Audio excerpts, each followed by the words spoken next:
मला माहिती आहे की रायगडची जिल्हा परिषद शेतकरी कामगार पक्षाचा आत्मा आहे.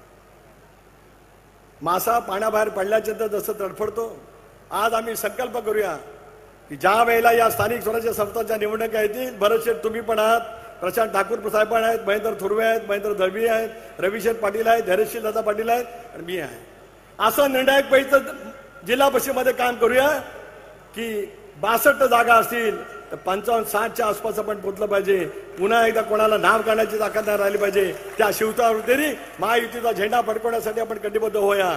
अधिक बोलून मी आपल्या सर्वांचा वेळ घेऊ इच्छित नाही, पण मी आज आपल्याला आश्वस्त करतो, रवी शेट्टी आणि धैर्यशील दादांनी या मतदारसंघामध्ये सुरू काम केले आणि मला विश्वास आहे की साई विधानसभा मतदारसंघापेक्षा, ज्या मतदारसंघामध्ये मी दीर्घकाळ काम करत आलो, शिवाधन मतदारसंघापेक्षा सुद्धा पेण, सुधागड आणि रोहाचा विधानसभा मतदारसंघ 50,000च्या पेक्षा, अर्धा लाखाच्या पेक्षा जास्ती मताधिक्य देईल याच्यात माझ्या मनामध्ये शंका नाही.